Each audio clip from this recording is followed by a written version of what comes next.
परमेश्वर के पुत्र और पुत्री कहलाना हमारे लिए एक सौभाग्य की बात है। जो परमेश्वर हमसे जो संबंध बनाता है वो हमारे लिए एक सौभाग्य की बात है।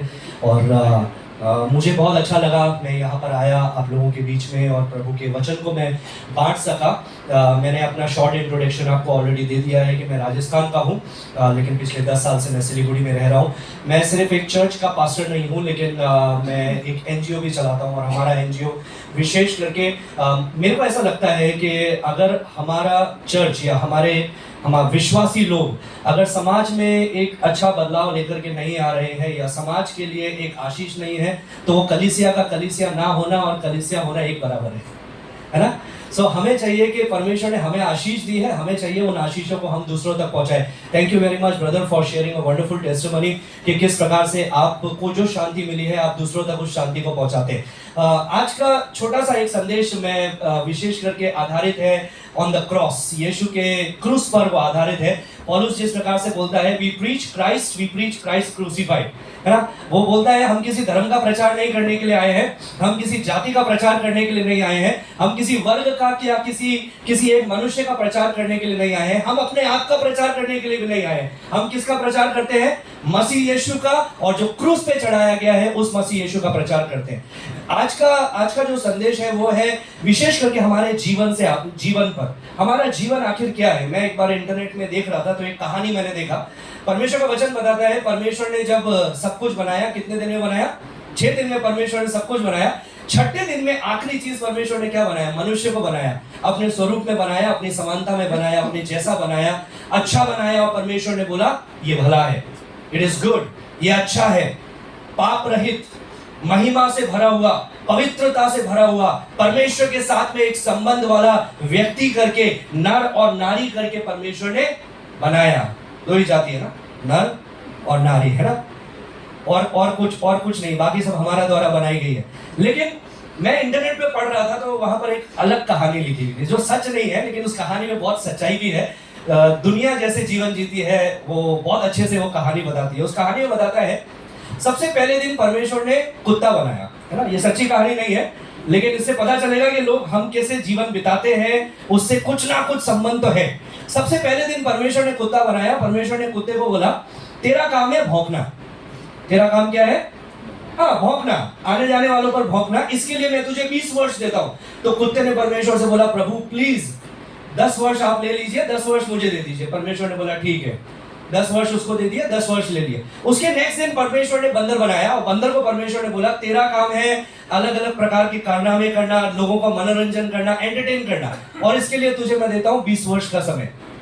तो बंदर ने बोला प्रभु 20 वर्ष बहुत ज्यादा है, 10 वर्ष ले लीजिए, 10 वर्ष मुझे दे दीजिए। प्रभु ने बोला ठीक है। थर्ड डे, तीसरे दिन परमेश्वर ने बनाया एक बैल, है ना, ऑक्स। और परमेश्वर ने बैल को बोला, गोरू को बोला कि तेरा एक ही काम है, तेरे को क्या करना है? खेत में हल चलाना है, मेहनत करना है, मजदूरी करना है, खेती करना है ना, परिवार का लालन पालन करना है। उसके लिए 60 इयर्स, 60 वर्ष। उसने बोला प्रभु सबसे ज्यादा और सबसे मेहनत का काम 60 वर्ष नहीं चाहिए मुझे, 20 वर्ष दे दो, 40 वर्ष ले लो। परमेश्वर ने बोला ठीक है। आखिरी दिन परमेश्वर ने मनुष्य को बनाया, अपने स्वरूप में बनाया, अच्छा बनाया। और प्रभु ने उसको बोला तेरा एक ही काम है, क्या करना है? खाओ पियो मजे करो। तुम्हारा एक ही काम है, तुमको क्या करना है? खाओ पियो मजे करो, मस्त रहो, मैंने सब कुछ तुम्हारे लिए बनाया है। और इसके लिए मैं तुझे कितना वर्ष देता हूं? 20 वर्ष, 20 ईयर्स। तो मनुष्य तो सबसे ज्यादा दुखी था। परमेश्वर ने बोला तेरे लिए तो सबसे अच्छा काम है, तू फिर भी दुखी है। तो उसने बोला प्रभु 20 वर्ष सिर्फ मुझे और चाहिए। तो परमेश्वर ने बोला और तो मेरे पास में नहीं है। तो बोला ठीक है, एक काम करो, हम तो आइडिया है ना हमारे पास में, हमको कभी कभी लगता है कि हम तो ईश्वर से ज्यादा जानते हैं, है ना। हाँ, परमेश्वर उसको बोलते हैं, लेकिन परम ईश्वर हम खुद बन के बैठते हैं ना, कि हमको ईश्वर से ज्यादा पता है। तो उसने आइडिया दिया प्रभु को, एक काम कीजिए 40 वर्ष बैल के भी दे दो, 10 वर्ष बंदर के भी दे दो, और 10 वर्ष कुत्ते के भी दे दो। अभी कितने वर्ष हो गए? 80 साल। तो पहले 20 साल हम लोग क्या करते हैं? कोई टेंशन नहीं है खाना बनाने का, पैसा कमाने का, कपड़े लाने का, सब कोई ना कोई है जो हमारा सब कुछ करने के लिए है, आगे पीछे हमको ले जाने के लिए। बस सुबह उठो, मम्मी खाना चाहिए, खाना हाजिर है ना, नए कपड़े चाहिए, कपड़े भी ऑफर है ना, कोई कमाने दमाने की कोई टेंशन नहीं है, मस्त। आजकल तो जो अभी के जो पेरेंट्स हैं वो तो 18 साल के अंदर बाइक भी दे देते हैं। हमें तो बाइक मिली जब हम लोग 28 साल के थे, लेकिन आजकल तो 18 साल में भी चलो बेटा 18 साल का हुआ ले बाइक बुलेट, है ना। सो सब कुछ है हमारे पास में। 20 साल तो पूरे हो गए, अभी 21 साल में आ गए, शादी भी हो गई। अभी शादी होने के बाद में 40 वर्ष किसके आ गए? बैल के। तब हम लोग क्या कर रहे हैं? मेहनत कर रहे हैं, मजदूरी कर रहे हैं। किसके लिए कर रहे हैं? कहां भाग रहे हैं? कितना पैसा कमा रहे हैं नहीं पता है, लेकिन भागे जा रहे हैं। कमाना है, कमाना है, कमाना है, कमाना है। किसके लिए कमाना है पता नहीं है, लेकिन बस कमाना है, किसी तरह से उसको रखना है बैंक में, बैंक बैलेंस बनाना है। 60 वर्ष हो गए, बच्चे भी हो गए, बच्चों की भी शादी हो गई, अभी उनके बच्चे भी हो गए। अभी हम कौन से ईयर में आ गए? 10 साल बंदर के, है ना। तो बंदर के हिसाब में क्या करते हैं? अभी पहले तो हम पिता थे, अभी हम लोग क्या बन गए? दादा दादी। सो दादा दादी क्या करते हैं? बच्चों का मनोरंजन करते हैं, पोता पोती को खिलाते हैं, कभी घोड़ा बनते हैं, कभी गधा बनते हैं, कभी पीठ पे चढ़ाते हैं, नया एनर्जी आ जाती है। ऐसा बोलते हैं कि जब जब घर में नाती पोते होते हैं ना, तो नया एनर्जी, नई लाइफ मिलती है दादा दादी को। तो उनका 10 वर्ष पूरे एनर्जी के साथ में शुरू हो जाते हैं। फिर हो गए 70 साल चले गए, अभी हो गए 80वें साल में प्रवेश किया। अभी ये तो बहुत मुश्किल वाला समय, घुटने भी जवाब दे गए, है ना। वो जो नाती पोते के साथ में खेले थे वो भी बड़े हो गए, टीनेज हो गए। अभी वो हमको नहीं पूछते, टीनेजर होने के बाद वो हमको नहीं पूछते, अभी वो अपना काम कर रहे हैं। अभी हमारा कौन सा वर्ष शुरू हुआ? कुत्ते का। तो हमारा काम क्या है? ज्यादा नींद नहीं आती है, है ना, ज्यादा नींद नहीं आती है। रात में 9 बजे सोते हैं, 12 बजे उठते हैं, फिर उसके बाद में 2 बजे उठते हैं, फिर फाइनली 3-4 बजे तो उठ ही जाते हैं। फिर जब फाइनली उठ गए तो अब क्या करना है? अभी मैं अकेला उठा हुआ हूं, बाकी सब सो रहे हैं। उठो, क्या कर रहे हो, है ना। घर के बाहर में हमारे समय में ऐसा होता था, हमारे जमाने में ऐसा होता था। तुम लोगों का क्या जमाना है? उन लोगों का पास में बैठने से भी हमको डर लगता है कि अरे यार वो अंकल है, थोड़ा दूर से जाएंगे। और फिर एक दिन दुनिया छोड़ करके चले जाते हैं, राइट? सही है, दुनिया तो ऐसी जीवन बिता रहे हैं ना। लेकिन क्या इसी के लिए परमेश्वर ने हमें रखा है? This is called survival. ये इसको बोलते हैं सर्वाइव, थ्राइव नहीं बोलते हैं।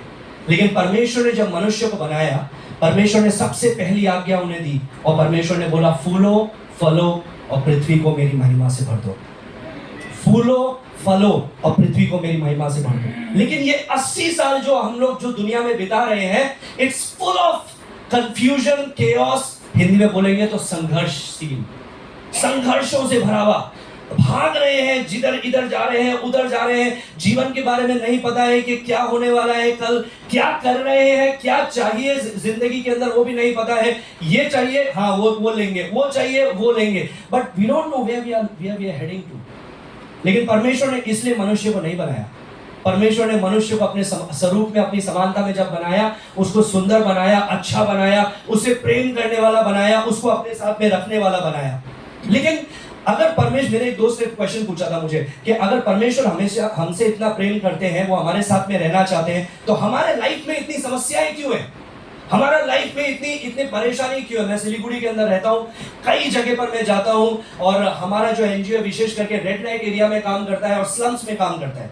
मैंने ऐसे ऐसे बच्चों को देखा है कि वो बच्चे पलंग के नीचे है और माँ उनकी पलंग के ऊपर है, क्लाइंट के साथ में है, और प्रोस्टिट्यूट एरिया के अंदर, रेड लाइट एरिया में। वैसे उन बच्चों को मैंने बड़ा होते हुए देखा है। एवरीवन ट्रॉमेटिक स्टोरीज, इतना ज्यादा ट्रेजेडी से। हमारा जीवन देखेंगे ना तो हमारा जीवन तो हम लोग बोलेंगे यार हम कितने खुश नसीब है, खुशकिस्मत है। ऐसे ऐसे लाइफ। एक 5 साल के बच्चे से मैं लास्ट वीक में मिला था। वो अभी पता चला उनके माँ बाप को, अचानक बच्चे का पेट दर्द हुआ, राजवंशी बच्चा है, पेट दर्द हुआ, उसको हॉस्पिटल में लेकर के गए। सोचा नॉर्मल पेट दर्द होगा, दवाई ववाई खाकर के ठीक हो जाएगा। जब गए तो पता चला कि 2nd स्टेज कैंसर है। और जो कैंसर है वो भी ऐसा कैंसर है कि डॉक्टर ने बोला बच्चा है इसलिए पता चल गया, अगर बड़ा होता ना तो मरने तक भी पता नहीं चलता है कि उसको कैंसर है। क्यों इतनी समस्या है, क्यों इतनी परेशानी? अगर परमेश्वर हमसे प्रेम करता है, अगर परमेश्वर हमारा पिता है, अगर परमेश्वर ने हमको अपनी स्वरूप में बनाया, अपनी समानता में बनाया, तो हमारे जीवन में इतनी परेशानी और संघर्ष, इतना पीड़ा क्यों है? और उसका कारण सिर्फ एक ही है, और वो कारण है क्योंकि हम प्रभु के संग नहीं हैं, क्योंकि हम उससे दूर हैं। और उससे दूर होने वाली जो बात है उसको एक शब्द में अगर इंग्लिश में बोलेंगे तो वो है सिन, SIN, सिन। हिंदी में बोलेंगे तो वो है पाप। SIN सिन का मेन मिडिल लेटर क्या है पता है? I। पाप क्या है आखिर? कई लोग बोलेंगे गलत करना पाप है, कई लोग बोलेंगे अच्छा चीज को नहीं कर रहे हैं वो पाप है, लेकिन पाप सिर्फ एक ही चीज है। पाप है परमेश्वर से ज्यादा, परम ईश्वर से ज्यादा अपने आप को अहमियत देना। Following your heart rather than your creator. अपनी सृष्टिकर्ता को छोड़ करके अपने हृदय के, अपने तरीके के अनुसार, दिस इज माई लाइफ, ये मेरा जीवन है, मैं इसको जैसा चाहूंगा वैसा बिताऊंगा। तुम कौन होते हो बोलने वाले, है ना? बच्चे कभी कभी माँ बाप को ऐसा बोलते हैं तो माँ बाप को दुख होता है। माँ बाप बोलते हैं बेटा तेरे को चलना किसने सिखाया था, है ना? तेरे को चलना किसने सिखाया था? जब तू कुछ नहीं कर सकता था तब तेरे को खाना खिलाने वाले यही हाथ है। लेकिन हम भी तो वही कर रहे हैं। हमको बनाने वाले ईश्वर को छोड़ करके हम बोल रहे हैं नहीं, मैं अपना रास्ते पे जाऊंगा, मैं अपना काम करूंगा। और फिर हम लोग सोचते हैं कि हमें ईश्वर की जरूरत है क्या करने के लिए? आशीष पाने के लिए, उसकी चीजों को हासिल करने के लिए। परमेश्वर से हमको दूर करने वाला एक ही चीज है, वो है पाप। अभी मनुष्य जब तक परमेश्वर के सामने नहीं आ सकता है, परमेश्वर के साथ में संबंध नहीं बना सकता है, जब तक उसके पाप का प्रायश्चित ना किया जाए। अभी पाप का प्रायश्चित क्या है मेरे प्रियो? पाप का प्रायश्चित क्या है? कोई बोलता है इस जगह पर जाओ तुम्हारे पाप धुल जाएंगे, कोई बोलता है उस चर्च में जाकर के कैंडल जलाओ तुम्हारे पाप धुल जाएंगे, कोई बोलता है इधर जाकर के चादर चढ़ाओ तुम्हारे पाप धुल जाएंगे। मेरा सवाल एक ही है, वो पुराने पाप तो धुल गए, लेकिन आने वाले पाप को कौन धोएगा? तो कितना बार जाना पड़ेगा? कितना बार कैंडल जलानी पड़ेगी? कितनी बार डुबकी लेनी पड़ेगी? कितनी बार चादर चढ़ानी पड़ेगी? Through out life. क्योंकि वो करने के बाद में आप बाहर निकल रहे हैं, वो तो पाप को सिर्फ ढक रहा है, वो आपके पाप को मिटा नहीं रहा है। वो पाप को क्या कर रहा है? हाँ, वो पाप को सिर्फ ढक रहा है, वो पाप को हटा नहीं रहा है। अभी पाप को हटाना जरूरी है, अंदर से बाहर साफ होना जरूरी है, और वो अंदर से बाहर वही साफ कर सकता है जिसने हमको बनाया है। अगर एप्पल का आईपैड है, इसमें कोई समस्या होगा ना, तो मैं इसको लेकर के ओप्पो के पास में नहीं जाऊंगा। क्यों? क्योंकि उन्होंने नहीं बनाया, they are not the manufacturing unit, right? उन्होंने नहीं बनाया। मैं इसको किसके पास में लेकर के जाऊंगा? एप्पल कस्टमर केयर पे लेकर के जाऊंगा, क्योंकि वही इसको अंदर से ठीक कर सकते हैं। मैं बाहर से इसको साफ कर सकता हूं, लेकिन खोल करके ठीक नहीं कर सकता हूं। वही कर सकता है जिसने इसको बनाया है। मेरे प्रियो, हमको बनाने वाला परमेश्वर है, और वही हमको अंदर से बाहर ठीक कर सकता है। इसलिए उसने बोला तुम सत्य को जानोगे और सत्य तुम्हें क्या करेगा? स्वतंत्र करेगा। भारत की है ना कुछ कहावतें, कुछ जो बातें हैं वो मुझे बहुत पसंद है। सबसे पहला जो भारत का लिविंग प्रिंसिपल है, आई लव दैट प्रिंसिपल, और उसका नाम है, उसको बोलते हैं वसुधैव कुटुंबकम। सुना है आप लोगों ने? वसुधैव कुटुंबकम, उसका अर्थ क्या है? सारी पृथ्वी मेरा परिवार है, सारी पृथ्वी मेरा परिवार है। ठीक, धर्म, जाति, रिलीजन बोले आप, कास्ट बोलो, है ना, ये जितनी चीजें हैं, ये सारी चीजें हमको क्या करता है? एक दूसरे से कहीं ना कहीं तो इसका है, तो उसका है, तो उसका है, तो उसका है, उसको डिवाइड करता है। अभी क्रिश्चियन में भी आ गए तो फिर बोलेंगे कौन सा वाला क्रिश्चियन है। हिंदू में आ गए तो बोलेंगे कौन सा वाला हिंदू है। कौन सा वर्ण है तुम्हारा? 4 वर्णों में से कौन सा वर्ण है? अगर मुस्लिम में है तो सिया है कि सुन्नी है, और सिया है तो सिया में कुरैशी है कि क्या है ना? लॉट ऑफ थिंग्स, बहुत सारी चीजें हैं, भाषा है, बहुत सारी चीजें। मैं मारवाड़ी हूँ, राजस्थान का रहने वाला हूँ, लेकिन अगर मैं यहाँ पर बोलूंगा मारवाड़ी तो मतलब अग्रवाल भी मारवाड़ी है और जैन भी मारवाड़ी है, सब मारवाड़ी है। लेकिन अब जब मैं राजस्थान जाऊंगा तो राजस्थान में सब मारवाड़ी नहीं है। राजस्थान में सिर्फ जो मारवाड़ वाला क्षेत्र है वो मारवाड़ी है। अगर आप उदयपुर जाएंगे, मैं सिरोही का रहने वाला हूँ, सिरोही मारवाड़ी है, उदयपुर जाएंगे तो बोलेंगे नहीं अभी ये मारवाड़ी नहीं है, ये तो मेवाड़ी है, उधर मेवाड़ चलता है। So this division in everything, मनुष्य डिवीजन बनाने में बहुत उस्ताद है। घर के अंदर भी डिवीजन कर देता है, समाज में भी डिवीजन कर देता है, कोई भी एनजीओ चला उसमें डिवीजन कर देता है ना, अपने जीवन में भी डिवीजन कर देता है। So मनुष्य डिवीजन करने में उस्ताद है, लेकिन परमेश्वर यही कहता है कि सारी पृथ्वी मेरा परिवार है।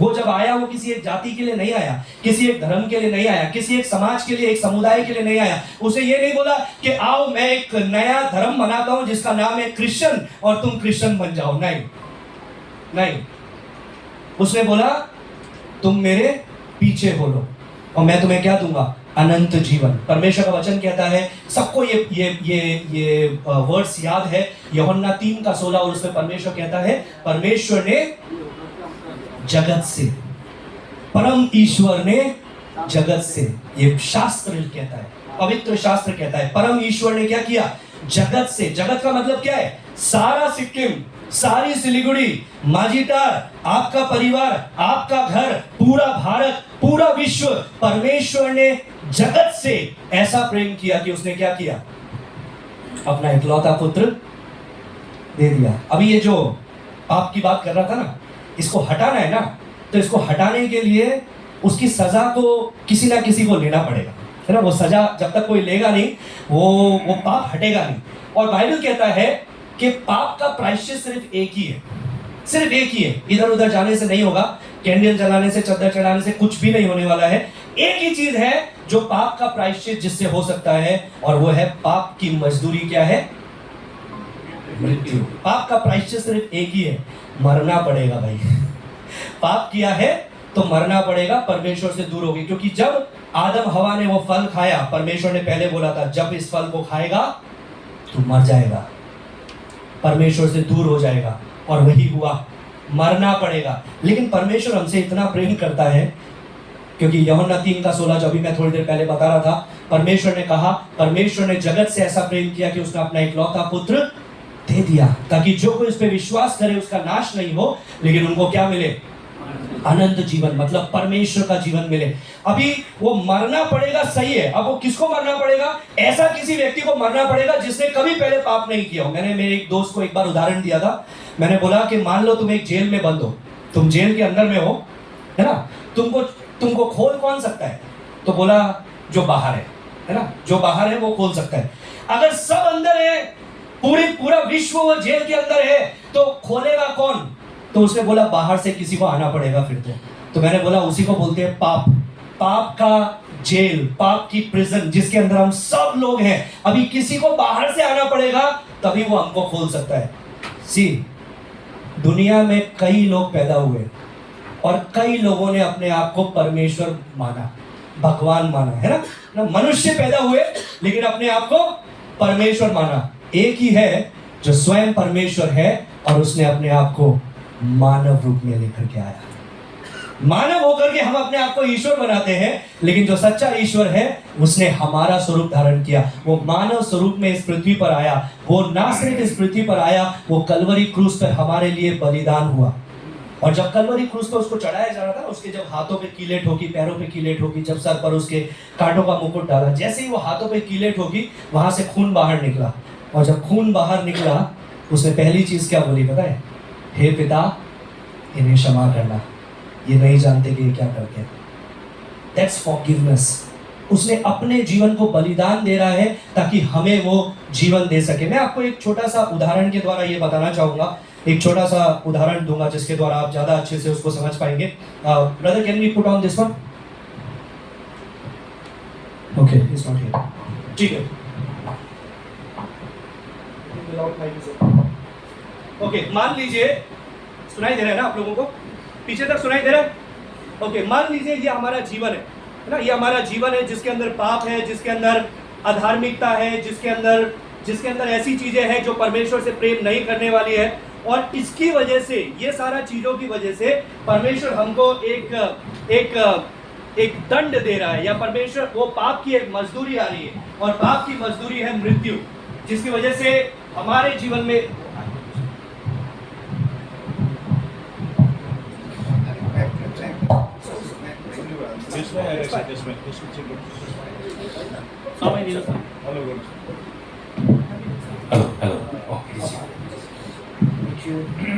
ओके, सो ये हमारा जीवन है जिसके अंदर पाप है, और पाप की मजदूरी है मृत्यु।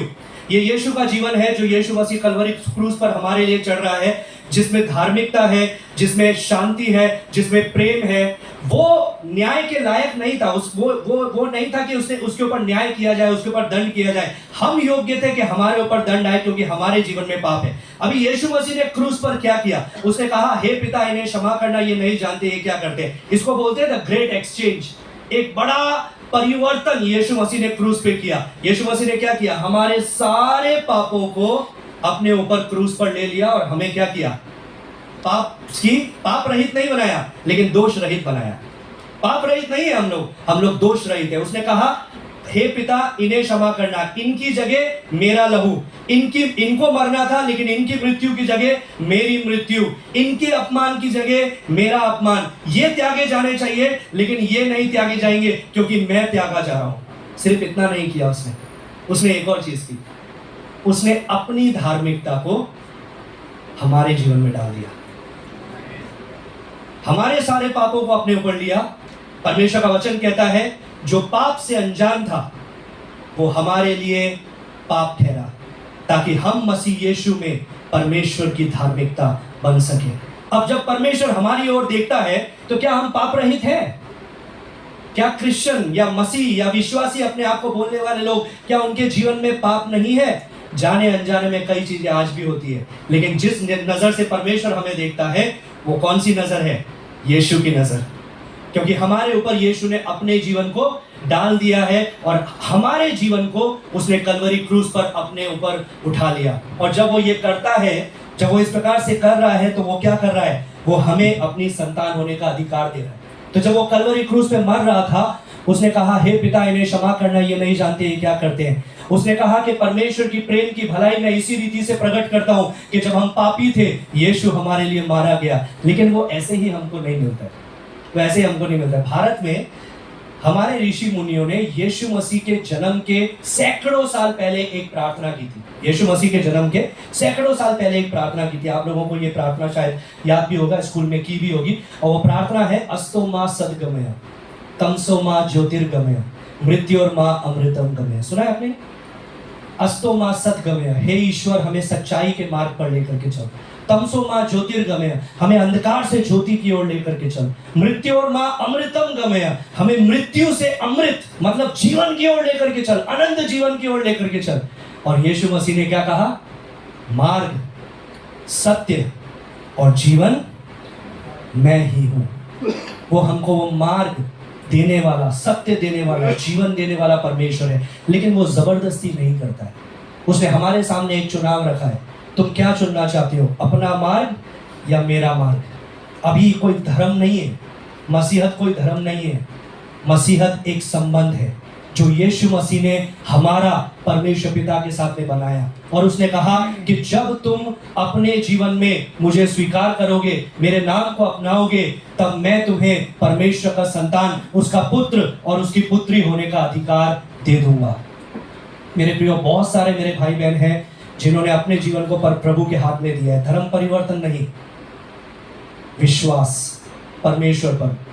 और भी बहुत सारे लोग हैं जो अपने जीवन को परमेश्वर के हाथ में देना बाकी है। लेकिन परमेश्वर के हाथ में जब हम अपने हाथ को देते हैं, ये कोई धर्म को अपनाने वाला बात नहीं है, ये कोई समाज को अपनाने वाला बात नहीं है, या किसी समाज का तिरस्कार करने वाला बात नहीं है। ये परमेश्वर के साथ में अपना संबंध बनाने वाला बात है।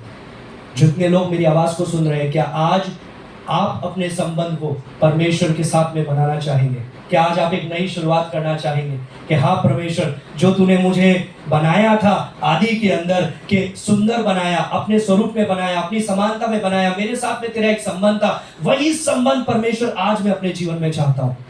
मैं सिर्फ संघर्ष करके 80 साल इस दुनिया में निकाल करके दुनिया से विदा लेना नहीं चाहता, लेकिन मैं चाहता हूं कि मैं तेरी उपस्थिति में जीवन बिताऊं। मैं चाहता हूं मैं तेरे संग रहूं। मैं चाहता हूं मैं तेरे प्रेम को अपने जीवन में पहचानूं, तेरे आशा को, तेरी शांति को अपने जीवन में महसूस करूं। और मैं आपको एक बात बताना चाहूंगा, मेरा जीवन ऐसा कभी भी नहीं था।